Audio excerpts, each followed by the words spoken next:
नमस्कार मित्रांनो, भावी शिक्षक आणि शिक्षिकांनो, टिप्स फॉर टीईटी मध्ये मी अक्षय करतो, तुम्हा सर्वांचं स्वागत करतो। ज्या नोट्सची तुम्ही अतिशय आतुरतेने वाट बघत होता, कोणतीही नोट्सचे व्हिडिओ टाकला तर सर्वप्रथम एकच प्रश्न होता की मानसशास्त्राच्या नोट्सचे व्हिडिओ द्या, मानसशास्त्राचे नोट्स द्या। तर प्रतीक्षा संपलेली आहे। आजच्या या व्हिडिओपासून आपणास मानसशास्त्राच्या महत्त्वाच्या नोट्स मिळणार आहेत, जे की टेट परीक्षेला 2017च्या धर्तीवर काढलेले आहेत आणि जी आगामी शिक्षक भरती होणार आहे, म्हणजे टेट परीक्षा होणार आहे, त्या परीक्षेसाठी 100% उपयोगाला येणार म्हणजे येणार। आता या विषयावर जास्त चर्चा न करता आजचा आपण जो टॉपिक पाहणार आहोत, जे की टेट परीक्षेसाठी म्हणजे शिक्षक अभियोग्यता व बुद्धिमत्तेसाठी अतिशय महत्त्वाचा आहे, त्या चॅप्टरचं नाव आहे मानसिक विकृती। आता मानसिक विकृती म्हणजेच मानसिक आरोग्य खालावल्यानंतरच मानसिक विकृती निर्माण होतात। आता मानसिक आरोग्य आणि मानसिक विकृती हा चॅप्टर खूप मोठा आहे। हा चॅप्टर आपल्याला 3 टप्प्यामध्ये पूर्ण करायचा आहे। पहिला टप्पा ह्या नोट्स म्हणजे मानसिक आरोग्य व मानसिक विकृती ह्याच्यामधले महत्त्वाचे जे नोट्स आहेत, ऑब्जेक्टिव्ह आहेत आणि काही संकल्पना आहेत, त्यावर आधारित हा व्हिडिओ असणार आहे। आणि त्याच्यानंतरचा दुसरा जो भाग आहे, याच्यामध्ये डिसऑर्डर म्हणजे मानसिक विकृत्या खूप प्रकारचे आहेत, असे जवळजवळ 200 विकृत्या आहेत। त्यापैकी आपल्याला जे महत्त्वाचे आहेत आणि परीक्षेच्या दृष्टिकोनातून विचारले जातील, ह्या दृष्टिकोनातून विकृत्या घ्यायच्या, तो झाला भाग 2।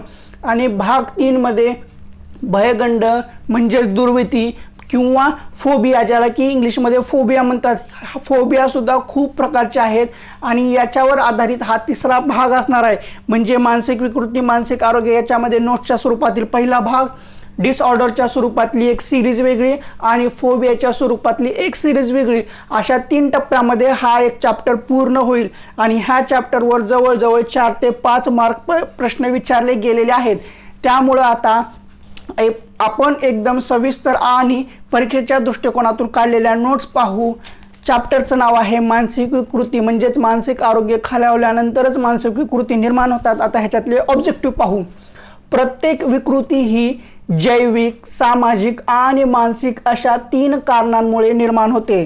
जी काही विकृती असेल किंवा कोणतीही विकृती असेल, ती जैविक, सामाजिक आणि मानसिक अशा 3 कारणांमुळे निर्माण होते। विशिष्ट व्यक्तीत मनोविकृती निर्माण होण्याच्या वेळी या कारणांचे प्रमाण कमी अधिक असू शकते।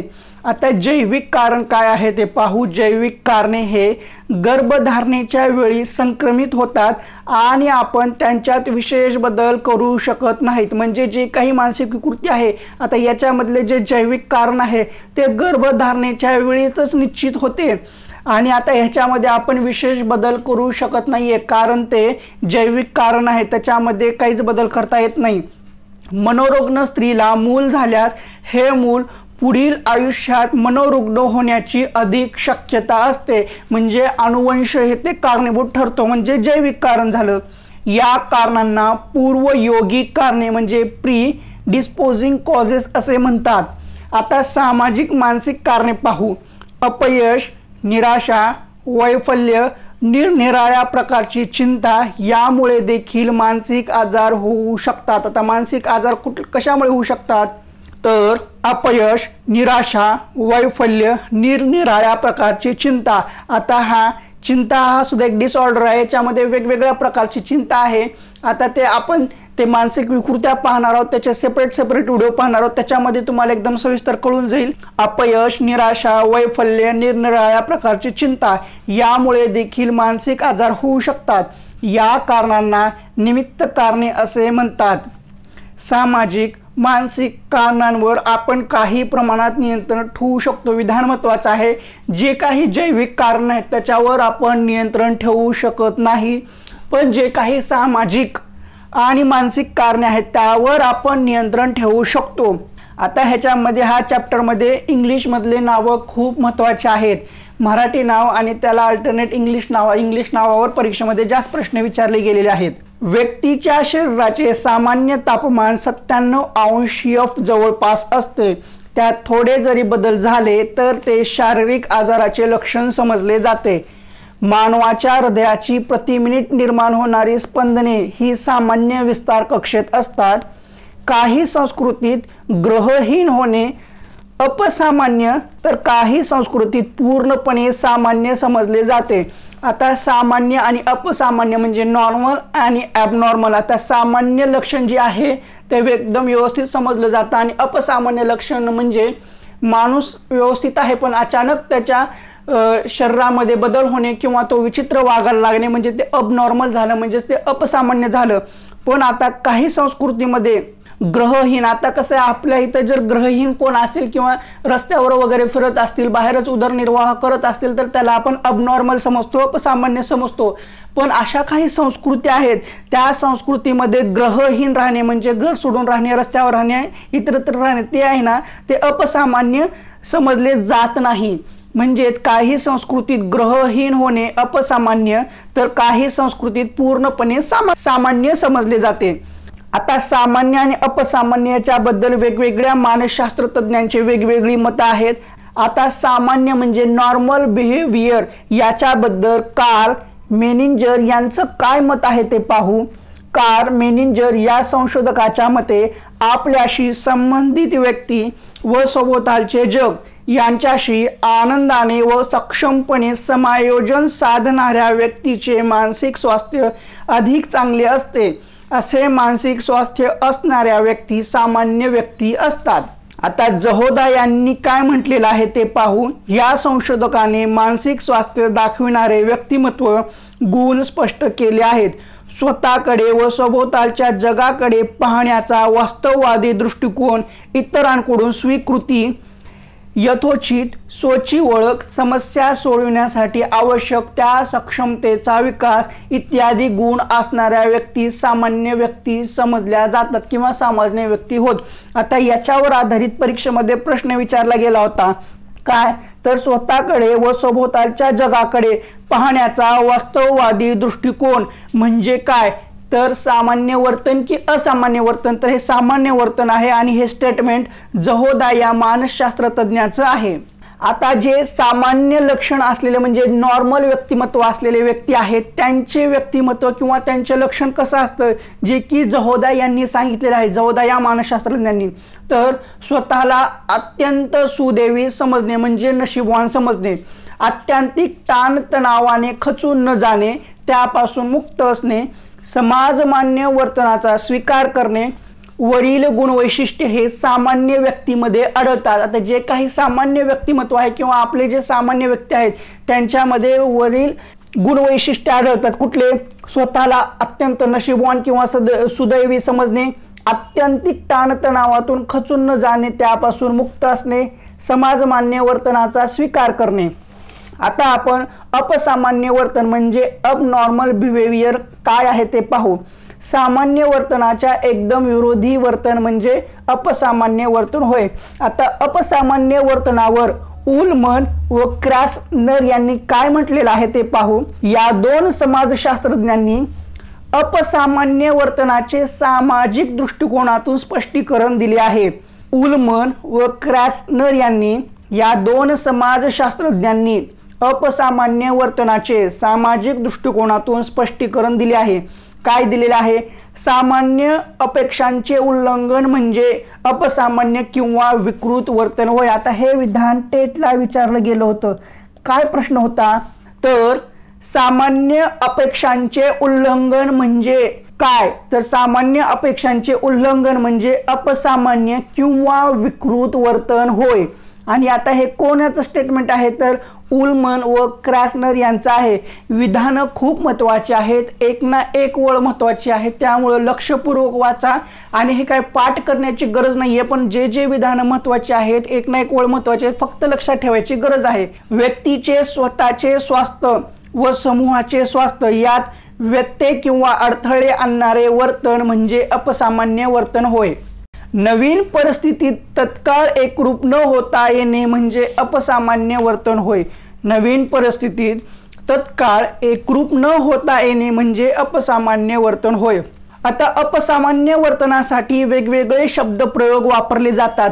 ते शब्दप्रयोग कोणकोणते आहेत ते पाहू। अपसामान्य वर्तन म्हणजे अबनॉर्मल बिहेवियर। विसमायोजित वर्तन म्हणजे आता विसमायोजित वर्तन जर असं दिलं असेल तर ती विकृत वर्तन असलेले किंवा अपसामान्य व्यक्ती हे असं समजायचं। भावनिक अडथळे, मानसिक आजार, मानसिक रोग, मानसिक विचलन, क बुद्धिश्रम. आता हे जी वेगवेगळे नाव आहेत ती अपसामान्य वर्तनासाठी वापरली गेलेली आहेत. कोणकोणते? विसमायोजित वर्तन, भावनिक अडथळे, मानसिक आजार, मानसिक रोग, मानसिक विचलन, क बुद्धिश्रम. आता आणखीन एक व्याख्या आहे, मानदंडापासून विचलन म्हणजे अपसामान्य वर्तन होय. सामान्य वर्तन आणि अपसामान्य वर्तन खूप महत्त्वाचं आहे आणि ह्याच्या व्याख्या सुद्धा महत्त्वाच्या आहेत. मानदंडापासून विचलन म्हणजे अपसामान्य वर्तन होय. आता अपसामान्य व्यक्तीची लक्षणं काय आहेत ते पाहू. मग आपण सामान्य व्यक्तीची पाहिली, आता अपसामान्य व्यक्तीची लक्षणं काय आहेत ते पाहू. अशा व्यक्ती स्वतःकडे विधायक दृष्टिकोनातून पाहत नाहीत. अशा व्यक्ती कुठल्या? अबनॉर्मल म्हणजे अपसामान्य व्यक्ती स्वतःकडे विधायक दृष्टिकोनातून पाहत नाहीत. स्वतःचा स्वतःवर विश्वास नसल्याने इतरांवरही विश्वास ठेवत नाहीत. आता समजा तुमचा स्वतःवर जर विश्वास नसेल आणि तुम्ही दुसऱ्यावर काय विश्वास ठेवणार? तुमचा स्वतःवर विश्वास नाही, तुम्ही दुसऱ्यावर काय विश्वास ठेवू शकता? तर हे जे लक्षण आहे, जे वर्तन आहे ते अपसामान्य व्यक्तीचं आहे म्हणजे अबनॉर्मल. इतरांकडून स्वीकृती न होण्याचे नेहमीच एकाकी असतात. समाजातील जे दुसरे लोक आहेत ते आपल्याला स्वीकारत नाहीत असं वाटतं म्हणून आपण एकाकी राहतो. म्हणजे अबनॉर्मल व्यक्तीचं म्हणजे अपसामान्य व्यक्तीचे लक्षण आहे. म्हणजे समाजातील कुठलीही व्यक्ती असो किंवा आपल्या घरातली व्यक्ती सुद्धा आपल्याला स्वीकारत नाही असं वाटतं आणि त्यातून आपण एकाकी पडतो. समस्या सोडविण्यासाठी आवश्यक असलेल्या सक्षमतेचा पूर्णपणे अभाव या अपसामान्य व्यक्तीमध्ये आढळतो. अपसामान्य व्यक्ती स्वतःला अत्यंत दुर्दैवी समजते. सामान्य व्यक्ती स्वतःला नशीबवान सुदैवी समजते, पण अपसामान्य व्यक्ती ही स्वतःला अत्यंत दुर्दैवी समजतात. अपसामान्य व्यक्ती ताणतणावामुळे खचून जातात आणि इकडे नॉर्मल म्हणजे सामान्य व्यक्ती ताणतणावामुळे खचून जात नाहीत. अपसामान्य व्यक्ती सदैव चिंताग्रस्त असतात. म्हणजे जे नॉर्मल लोक नाहीत म्हणजे ॲबनॉर्मल आहेत म्हणजेच अपसामान्य आहेत म्हणजेच विकृत वर्तन करणारे आहेत ते सदैव चिंताग्रस्त असतात. आता अपसामान्य व्यक्तीचे वर्तन कसे असतात ते पाहू. समूहातील द्वेष भावना म्हणजे ते समूहामध्ये द्वेष भावना करतात. समाजावरील विघातक हल्ले, आता जे समाजावर विघातक हल्ले करतात किंवा जे समाज आहे कोणताही समाज असो त्या समाजावर टिप्पणी करणं, त्या समाजावर दगडफेक करणं, त्या समाजावर चिखलफेक करणं किंवा त्या समाजाबद्दल काहीही बोलणं म्हणजे समाजावर विघातक हल्ले करणाऱ्या व्यक्ती ह्या अपसामान्य असतात म्हणजेच त्यांचं वर्तन अपसामान्य असतं. हिंसाचार व आक्रमक गुन्हेगारी वर्तन, आता जे काही हिंसाचार करतात गुन्हेगारी करतात त्यांचं वर्तन हे नॉर्मल नसतं, अबनॉर्मल असतं म्हणजेच अपसामान्य असतं म्हणजेच विकृत वर्तन असतं. आणि जे राजकीय भ्रष्टाचार करतात हे सुद्धा अपसामान्य व्यक्तीचे वर्तन आहे. मनोविकृती या केवळ व्यक्तिगत वर्तन पातळीपुरत्याच मर्यादित असतात असा नाही तर त्याचे पडसाद सामाजिक जीवनावरही उमटतात. लक्षात घ्या, मनोविकृती या केवळ व्यक्तिगत वर्तन पातळीपुरत्याच मर्यादित असतात असे नाही तर त्याचे पडसाद सामाजिक जीवनावरही उमटतात. व्यक्तिवर्तनाचा आधार घेऊन मानसशास्त्रज्ञांनी जवळजवळ 200 मनोविकृतींचे वेगवेगळे प्रकार असल्याचे स्पष्ट केले आहे. मानसिक विकृतींचे वर्गीकरण करण्यासाठी सद्यस्थितीत 2 वर्गीकरण प्रणालींचा अवलंब केला आहे. किती प्रणालींचा? 2. मानसिक विकृतींचे वर्गीकरण करण्यासाठी सद्यस्थितीत 2 वर्गीकरण प्रणालींचा अवलंब केला आहे. त्यातील एक जागतिक आरोग्य संघटनेने म्हणजे WHO यांनी स्वीकारलेल्या आजारांचे आंतरराष्ट्रीय वर्गीकरण म्हणजेच ICD. आता ICDचा लॉंग फॉर्म सुद्धा परीक्षेलाच विचारले जाऊ शकेल. तर काय? आजारांचे आंतरराष्ट्रीय वर्गीकरण ICD या नावाने ओळखले जाते. त्यातील एक जागतिक आरोग्य संघटनेने म्हणजे WHOने स्वीकारलेल्या आजारांचे आंतरराष्ट्रीय वर्गीकरण म्हणजे ICD या नावाने ओळखले जाते.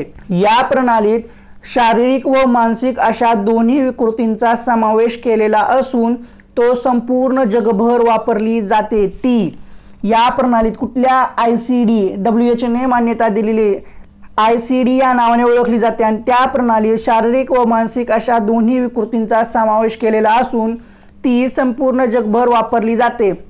सद्यस्थितीत ICD-ची 10वी आवृत्ती वापरण्यात येते. विधान महत्वाचं आहे, परीक्षेत विचारलं जाऊ शकेल. सद्यस्थितीत ICD-ची कितवी आवृत्ती वापरण्यात येते? तर सद्यस्थितीत ICD-ची ही 10वी आवृत्ती वापरण्यात येते. तथापि अलीकडे अमेरिकन मानसिक रोग चिकित्सा विषयक संघटनेने APA दिलेली मानसिक विकृतींची निदानात्मक आणि संख्याशास्त्रीय माहिती पुस्तिका म्हणजे DSM मोठ्या प्रमाणावर लोकप्रिय होत आहे. सद्यस्थितीत DSMच्या 4थ्या आवृत्तीचा अवलंब केला जातो. ह्या दोन प्रणाली आहेत. कुठल्या? ICD-ची सद्यस्थितीत कितवी आवृत्ती आहे? 10वी आवृत्ती वापरण्यात येते. आणि DSM ही एक दुसरी प्रणाली आहे. ICD एक प्रणाली आणि DSM दुसरी प्रणाली. आता DSMची कितवी आवृत्ती सद्यस्थितीत वापरण्यात येते? तर 4थ्या आवृत्तीचा वापर केला जातो. आणि ICDच्या 10व्या आवृत्तीचा म्हणजे ICDची 10वी आवृत्ती सध्या वापरण्यात येते आणि सद्यस्थितीत DSMची 4थी आवृत्तीचा अवलंब केला जातो. ॲलन फ्रान्सिस यांनी अध्यक्षस्थान भूषवलेल्या खास विभागाचे टास्क फोर्सचे रूपांतर DSMच्या 4थ्या आवृत्तीत घडून आले.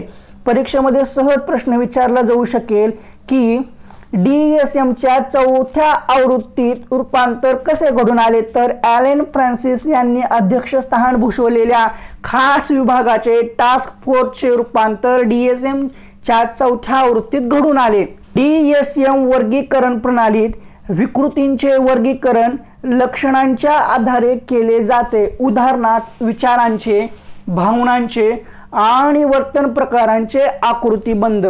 DSM या प्रणालीने फक्त लक्षणांवर आधारित प्रणालींचा स्वीकार न करता निदानाच्या बहुअक्षीय प्रणालीचा स्वीकार केलेला आहे. विधान महत्वाचं आहे. DSM या प्रणालीने फक्त लक्षणांवर आधारित प्रणालीचा स्वीकार न करता निदानाच्या बहुअक्षीय प्रणालीचा स्वीकार केला आहे. DSM-4 मध्ये प्रत्येक प्रकाराअंतर्गत येणाऱ्या उपप्रकारांची विस्तृत यादी दिलेली आहे. तसेच निदानासाठी योग्य अशा निश्चितपणे आढळणाऱ्या लक्षणांचे वर्णन केलेले आहे. व्यक्तींच्या जैविक, मानसशास्त्रीय आणि सामाजिक अंगांच्या स्थितीची माहिती DSM-4च्या अक्षाद्वारे पुरवली जाते. DSM 1952 मध्ये अमेरिकन मानसिक रोग चिकित्सा विषयक संघटनेने प्रथम प्रकाशित केली. विधान महत्वाचं आहे. DSM 1952 मध्ये अमेरिकन मानसिक रोग चिकित्सा विषयक संघटनेने प्रथमतः प्रकाशित केली. त्यानंतर 2000 मध्ये तिची 4थी सुधारित आवृत्ती तयार करण्यात आली. DSMची 4थी सुधारित आवृत्ती कधी तयार करण्यात आली? तर 2000 मध्ये. आता DSM मध्ये मुख्यतः मानसिक विकृतींच्या समूहांची विविध वर्गात विभागणी केली आहे. मानसिक आरोग्य, व्यावसायिक या वर्गवारीच्या साहाय्याने सामुदायिक निदानास सहमती दर्शवितात. आता आपण अक्ष 1 याच्याबद्दल माहिती पाहू. व्यक्तिमत्व विकृती आणि मतिमंदत्व वगळता इतर सर्व विकृतींचा वर्गीकरण प्रणालीत या अक्षात समावेश केला जातो. विधान महत्वाचं आहे. व्यक्तिमत्व विकृती आणि मतिमंदत्व वगळता इतर सर्व विकृतींच्या वर्गीकरण प्रणालीत या अक्षात म्हणजे कोणत्या अक्षात समावेश केला जातो? तर अक्ष 1 मध्ये. कशाचा? व्यक्तिमत्व विकृती आणि मतिमंदत्व वगळता इतर सर्व विकृतींचा वर्गीकरण प्रणालीत या अक्षात म्हणजे अक्ष 1 यामध्ये समावेश केला जातो. आता अक्ष 1 विकृती काय आहे ते पाहू. अर्भकावस्था, बाल्यावस्था आणि किशोरावस्थेत प्रथमतः निदान झालेल्या विकृती. अर्भकावस्था, बाल्यावस्था आणि किशोरावस्थेत प्रथमतः निदान झालेल्या विकृती कंसात मतिमंदत्व वगळता यामध्ये अडथळायुक्त स्वमग्नता विकृती आणि अध्ययन विकृतींचा समावेश होतो. अक्ष 1 मध्ये कोणकोणत्या विकृतींचा समावेश होतो त्याच्या संदर्भात सांगितलेलं आहे. आता भ्रांती, अवमनस्कता आणि स्मृतिलोप, इतर बोधनिक विकृती, सामान्य वैद्यकीय स्थितीमुळे निर्माण झालेल्या मानसिक अवग्रीकृत विकृती, मादक द्रव्य संबंधित विकृती, छिन्न मनस्कता आणि इतर मनोविकृती, भावस्थिती विकृती, चिंता विकृती, मनोकायक विकृती, बनावट विकृती, वियोजन विकृती। आता हे वियोजन विकृतीवर मी कालच ग्रुपवर एक मेसेज टाकला होता, पण त्याचं उत्तर कुणी दिलेलं नाही। असो, वियोजन विकृती, लैंगिक आणि लिंग ओळख विकृती, खाण्यासंबंधीची विकृती, समायोजन विकृती, चिकित्सात्मक अवधान केंद्रित व इतर स्थिती। आता ह्या सगळ्या ज्या काही विकृत्या सांगितलेल्या आहेत त्या अक्ष 1 विकृत्या आहेत, म्हणजे DSM-1 मधल्या विकृत्या आहेत। आता ह्या ज्या काही विकृत्या आहेत ह्याच्याबद्दल सविस्तर माहिती आपण एक सिरीज काढणार आहोत विकृत्यांची, त्याच्यामध्ये आपल्याला मिळणार आहे। तुर्तास अक्ष 1 विकृतीमध्ये कोणकोणत्या विकृत्या आहेत त्याची नावे आहेत। आता अक्ष 2 वर्गीकरण, आता अक्ष 2 वर्गीकरणामध्ये काय काय वर्गीकरण केलेलं आहे आणि कोणकोणत्या विकृत्या आहेत ते पाहू। या अक्षावर व्यक्तिमत्व विकृती आणि मतिमंदत्वाचा समावेश करण्यात आला आहे। अक्ष 1 मध्ये मतिमंदत्व वगळलं होतं आणि अक्ष 2 मध्ये मतिमंदाचा समावेश करण्यात आलेला आहे। अक्ष 2 वर्गीकरणात पुढील व्यक्तिमत्व विकृतींचा समावेश आहे। कोणत्या आहेत पाहू। लक्षात घ्या, अक्ष 2 मध्ये व्यक्तिमत्व विकृतींचा समावेश आहे। कुठल्या? विभ्रती व्यक्तिमत्व विकृती, मनोविदल व्यक्तिमत्व विकृती, छिन्न मनस्कता सदृश व्यक्तिमत्व विकृती, समाजविघातक व्यक्तिमत्व विकृती, सीमावर्ती व्यक्तिमत्व विकृती, नाटकी व्यक्तिमत्व विकृती। म्हणजे या नाटकी व्यक्तिमत्व विकृतीमध्ये म्हणजे माणूस काहीतरी कारणामुळे किंवा चिंता असेल, जास्त ताणतणाव असेल, टेन्शन आलं असेल तर एकदमच काहीतरी नाटक करायला चालू होतो। समजा आता शाळेत जायचं असेल तर एकदमच पोटात दुखायला लागतं, डोकं दुखायला लागतं, किंवा समाजामधले किंवा घरामधले आपले जे काही फॅमिली मेंबर आहेत ते आपल्याकडे लक्ष देत नसताना एकदमच छातीत दुखायल्यासारखं करणं, धाप लागल्यासारखं करणं, एकदमच घामेघूम झाल्यासारखं करणं, एकदमच मला अस्वस्थ झाल्यासारखं वाटणं, म्हणजे सर्वांचं लक्ष आपल्याकडे वेधून घेण्यासाठी जे नाटक केलं जातं ते नाटक व्यक्तिमत्व विकृतीमध्ये येते। ह्याच्याबद्दल आपल्याला सविस्तर आपल्याला ह्याचे सेपरेट व्हिडिओ करायचे, त्याच्यामध्ये सांगायचं। आत्ता जर इथं सांगत बसलं तर एका विकृतीबद्दल तास सांगण्यासारखं आहे, म्हणजे 1 तास सांगण्यासारखं आहे प्रत्येक विकृतीबद्दल। पण ह्याच्यामधल्या महत्त्वाच्या नोट्सचे व्हिडिओ आपण नंतर पाहणार आहोत। आता ह्याच्यामध्ये वर्गीकरण कसं केलेलं आहे तुर्तास ते पाहू। नार्सिसी व्यक्तिमत्व विकृती, अनिवार्य क्रियाशीलता व्यक्तिमत्व विकृती, अवग्रीकृत व्यक्तिमत्व विकृती, असे इतके वर्गीकरण हे अक्ष 2 वर्गीकरणात केलेले आहेत। म्हणजे एवढ्या व्यक्तिमत्व विकृत्या आहेत त्या अक्ष 2 वर्गीकरणाच्या अंतर्गत येतात। आता मतिमंदत्व याच्याबद्दल काय आहे ते पाहू। यामध्ये मतिमंदेच्या सौम्य म्हणजे बुद्धिगुणांक 50 ते 70 ते गंभीर बुद्धिगुणांक 20 ते 25च्या खाली पातळ्यांचा समावेश होतो। आता अक्ष 3 इतक्या वेळेस आपण अक्ष पाहिलं, अक्ष 1 मध्ये मतिमंदाचा समावेश नव्हता, मतिमंद वगळलं होतं, अक्ष 2 मध्ये मतिमंदाचा समावेश केला। आता अक्ष 3 मध्ये सामान्य वैद्यकीय स्थितींचे वर्णन यात केले जाते। कोणत्या अक्षामध्ये कशाचं वर्णन केले जाते ते सुद्धा महत्त्वाचं आहे। अक्ष 3 मध्ये सामाजिक वैद्यकीय स्थितींचे वर्णन केले जाते। व्यक्तीच्या संदर्भात माहितीच्या किंवा व्यवस्थापनाच्या दृष्टीने महत्त्वाच्या सामान्य वैद्यकीय स्थितीची यादी या अक्षात दिलेली असते। उदाहरणार्थ जुनाट वैद्यकीय आजारांच्या निरंतर वेदनांचा संबंध प्रमुख खिन्नता विकृतीशी असतो अशी कल्पना करता येते। उदाहरण महत्त्वाचं आहे। अक्ष 3 मध्ये सामान्य वैद्यकीय स्थितींचे वर्णन यात केले आहे।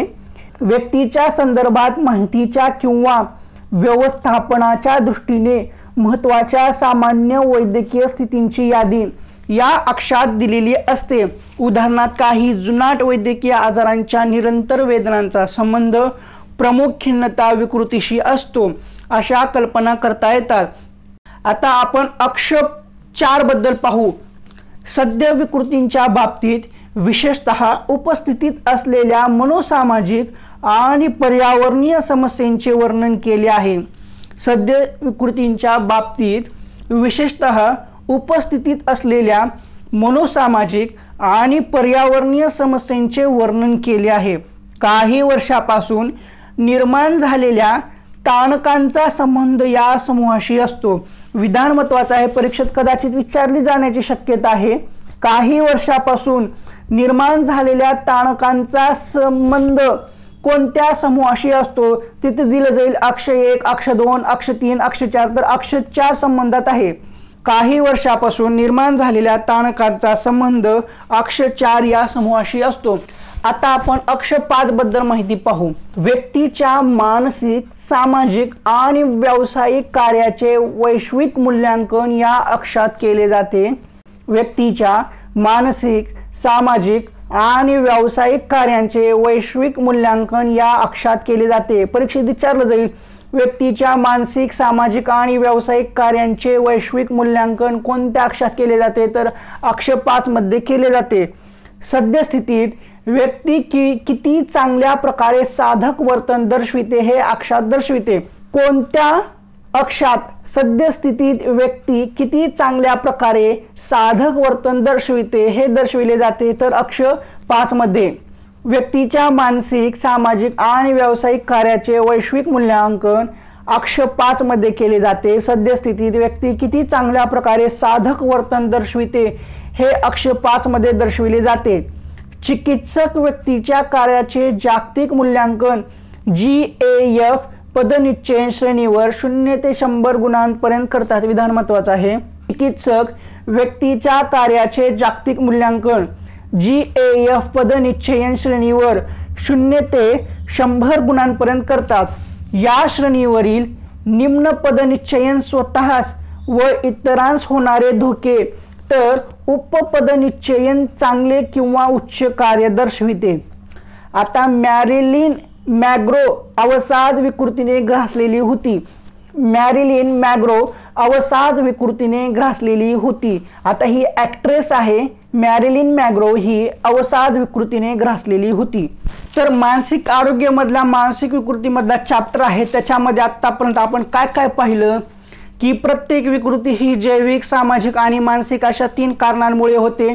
जैविक जे कारण आहे त्याच्यामध्ये आपण बदल करू शकत नाही. हे गर्भधारणेच्या वेळीच ते निश्चित होतात, म्हणजे अनुवंशाद्वारे येथे. आणि त्याच्यामध्ये मनोरुग्ण स्त्रीला मूल झाल्यास हे मूल पुढील आयुष्यात मनोरुग्ण होण्याची दाट शक्यता असते. आणि या कारणांना जे पूर्वयोगिक कारणे असे म्हटले जाते. पुन्हा त्याच्यामध्ये सामाजिक आणि मानसिक कारणे आहेत. आता सामाजिक, मानसिक कारणामध्ये काहीतरी बदल करता येतो, पण जैविक कारणामध्ये बदल करता येत नाहीत. मग त्यानंतर आपण सामान्य वर्तन आणि अपसामान्य वर्तन पाहिलं. सामान्य वर्तन म्हणजे काय ते पाहिलं, आणि त्याच्यामध्ये सामान्य वर्तनामध्ये कार्ल मेनिजर आणि जहोदा या मानसशास्त्र तज्ञांनी काय स्टेटमेंट दिलेलं आहे ते सुद्धा पाहिलं. अपसामान्य वर्तनाबाबतीत सुद्धा अपसामान्य वर्तन म्हणजे काय त्याच्या वेगवेगळ्या व्याख्या पाहिल्या. उल्मन व क्रॅस्लर यांनी काय म्हटलं ते सुद्धा पाहिलं, म्हणजे त्यांचे स्टेटमेंट पाहिलं. मग त्यानंतर अपसामान्य वर्तनासाठी वेगवेगळे शब्दप्रवाह कुठले वापरले गेले होते. विसमायोजित वर्तन, भावनिक अडथळे, मानसिक आजार, मानसिक रोग, मानसिक विचलन, कबुद्धिश्र हे पाहिलं होतं. त्यानंतर मानदंडापासून विचलन म्हणजे अपसामान्य वर्तन अशी सुद्धा व्याख्या पाहिली. त्यानंतर अपसामान्य व्यक्तीची लक्षणं पाहिली. अपसामान्य व्यक्तीचे वर्तन कसं असते ते सुद्धा पाहिलं. त्यानंतर मग ICD आणि DSM पाहिलं. ICDची 10वी आवृत्ती सद्यस्थितीत आहे, तर DSMची 4थी आवृत्ती सद्यस्थितीत वापरात आहे. मग आता DSM 4 जे आहे त्याच्यामध्ये काय काय आहे ते पाहिलं. आणि आता DSM ही जी प्रणाली आहे ते 1952ला सर्वप्रथम प्रकाशित झाली. त्यानंतर तिची 4थी आवृत्ती कधी झाली तर 2000 मध्ये झाली. मग आता जे हे आहे ते अक्ष 1, अक्ष 2, अक्ष 3 आणि अक्ष 4 यांचे वर्गीकरण पाहिलं, म्हणजे त्याच्यामध्ये कोणकोणत्या विकृती आहेत हे सर्व पाहिलं. तर आजच्या या व्हिडिओमध्ये आपलं एवढंच ठीक आहे. ह्याच्या पुढल्या आणखी नोट्स आहेत, म्हणजे हा एक भाग झाला आहे. आता सर्वच्या सर्व नोट्स ज्या लिखित स्वरूपाच्या आहेत, म्हणजे मानसिक विकृती म्हणजे मानसिक आरोग्याच्या ह्याच्यामधल्या ज्या बेसिक नोट्स आहेत, महत्त्वाच्या आहेत, पॉईंट्स आहेत, ऑब्जेक्टिव्ह आहेत आणि संकल्पना आहेत, ह्या जर आपण सगळ्या एकाच व्हिडिओमध्ये पाहिलं तर डोकं हँग होण्याची शक्यता आहे. जास्त विचार करू लागू शकतो आपण. म्हणजे कसं आहे, थोडंसं नवीन असल्यामुळं समजायला अवघड जातं, आणि तेवढंही अवघड नाही आहे, वाचल्याबरोबर समजण्यात येतं. पण आजच्या या व्हिडिओमध्ये एवढ्याच नोट्स ठीक आहेत. पुढल्या व्हिडिओमध्ये ह्याच्या पुढल्या नोट्स पाहूत. हा टॉपिक संपला नाही आहे, हा टॉपिक खूप मोठा आहे. ह्या टॉपिकमधल्या फक्त महत्त्वाच्या नोट्स आपण अर्ध्या पाहिलेल्या आहेत, अर्ध्या पुढल्या व्हिडिओमध्ये पाहूत. मागच्या व्हिडिओमध्ये आपण टाइप्स ऑफ फोबिया पाहिला होता, त्याच्यामध्ये वेगवेगळ्या प्रकारचे फोबिया पाहिले होते आणि एक मल्टिपल पर्सनॅलिटी डिसऑर्डर पाहिली होती। आता या व्हिडिओमध्ये आपण एक छोटासा प्रश्न विचारला होता, कोणता, की फुलपाखरांबद्दल वाटणारी भीती याला कोणता फोबिया असे म्हणतात। याचं उत्तर देण्याचा प्रयत्न दीपाली खरात, यास्मिन शेख आणि प्रीती खडसे मॅडम यांनी केलेला आहे। आता यांनी जे उत्तर दिलेलं आहे ते एकदम बरोबर आहे। त्यांनी जे उत्तर दिलेलं आहे त्याबद्दल त्यांचं अभिनंदन आणि त्यांनी रिसर्च करून ते उत्तर दिलेलं आहे त्याबद्दल परत त्यांचं एकदा अभिनंदन। आता याचा अर्थ असा होतो की ज्यांनी पूर्ण व्हिडिओ बघितलेला आहे त्यांनी हे प्रश्नाचं उत्तर देण्याचा प्रयत्न केलेला आहे आणि ज्यांनी व्हिडिओ पूर्ण बघून सुद्धा उत्तर देण्याचा प्रयत्न केला नाही त्यांनी उत्तर देण्याचा प्रयत्न करत जावा। तर आता आजच्या या व्हिडिओमधला एक छोटासा प्रश्न आहे की दे धक्का हा मराठी मूवी आहे, या मराठी पिक्चरमध्ये सिद्धार्थ जाधवला एक मानसिक विकृती असते, म्हणजे एक डिसऑर्डर असते। तर सिद्धार्थ जाधवला जो डिसऑर्डर असते किंवा मानसिक विकृती असते त्या डिसऑर्डर किंवा मानसिक विकृतीचे नाव काय आहे ते शोधून काढा। आता फुलपाखराचा जसा फोबिया होता तो हुडकून काढला, तसाच दे धक्का या मराठी पिक्चरमध्ये सिद्धार्थ जाधव याला एक मानसिक विकृती असते, म्हणजे डिसऑर्डर असतो। त्या डिसऑर्डर किंवा मानसिक विकृतीचे नाव काय आहे ते शोधून काढायचे आणि ते कमेंट बॉक्समध्ये सांगा। हा आजचा होमवर्क आहे। पुढल्या व्हिडिओमध्ये आपण काय पाहणार आहोत तर मानसोपचार पद्धतीचे ध्येय आणि हेतू काय आहेत ते पाहू। त्यानंतर ज्या काही अवस्था आहेत, सर्वत्र मानसोपचार प्रक्रियेमध्ये 3 अवस्थांचा समावेश केला जातो, प्रारंभिक अवस्था, मध्य अवस्था, प्रक्रियेची अंतिम अवस्था, ते पाहू। त्यानंतर वर्तनोपचार पद्धती आहे ते म्हणजे काय आहे ते पाहू। प्रतिकात्मक पारितोषिक प्रक्रिया आहे ते काय आहे ते पाहू। त्यानंतर पद्धतशीर आवेदनशील वर्तनोपचार पद्धती काय आहेत ते पाहू। मग त्यानंतर प्रमुख मानसशास्त्रज्ञांचे स्टेटमेंट काय आहेत मानसिक विकृतींच्या बाबतीत ते पाहू। त्यानंतर वेगवेगळ्या विकृती आहेत किंवा कोणत्या विकृतीचे कशामध्ये रूपांतर केले जातं, मानसिक नसविकृत्या कोणकोणत्या आहेत, पुन्हा मनोविक्षिप्तजन्य विकृत्या कोणकोणत्या आहेत, व्यक्तिमत्व विकृती कोणकोणती आहे, व्यापक वैकासिक विकृती कोणती आहे, इंद्रियजन्य मेंदू विकृती कोणती आहेत आणि जे इतर विकृती आहेत ते आपण पुढल्या व्हिडिओमध्ये पाहणार आहोत। हे जर सगळंच एका व्हिडिओमध्ये पाहिलं तर व्हिडिओ सुद्धा खूप मोठा होणार आहे आणि तेवढा मोठा व्हिडिओ सध्याच्या स्थितीला कोणी पाहत नाहीये आणि पाहण्याचा प्रयत्न सुद्धा करत नाहीये, कारण सगळेजण निराशेच्या वातावरणामध्ये आहेत, परीक्षा होत नाहीये, टीईटीचा रिझल्ट लागत नाहीये, त्यामुळे कोण कुठल्याही व्हिडिओला सिरियस घेत नाहीये। मग आपण सुद्धा टप्प्याटप्प्याने घेऊत आणि जास्त लोड न घेता एकदम व्यवस्थितपणे मानसशास्त्र समजून घेऊत। आता आजच्या या व्हिडिओमध्ये एवढंच ठीक आहे। तुम्हाला हा व्हिडिओ कसा वाटला तो कमेंट बॉक्समध्ये सांगा। व्हिडिओ आवडला असेल तर व्हिडिओला लाईक करा, शेअर करायला विसरू नका आणि याच्यामधलं काही समजलं नसेल, कसलीही शंका असेल तर काही विचार न करता ती शंका, तुमची समस्या कमेंट बॉक्समध्ये सांगा। तुमच्या प्रत्येक कमेंटचं मी उत्तर देणार म्हणजे देणार। पुढल्या व्हिडिओमध्ये ह्याच्या पुढला भाग आपण पाहू।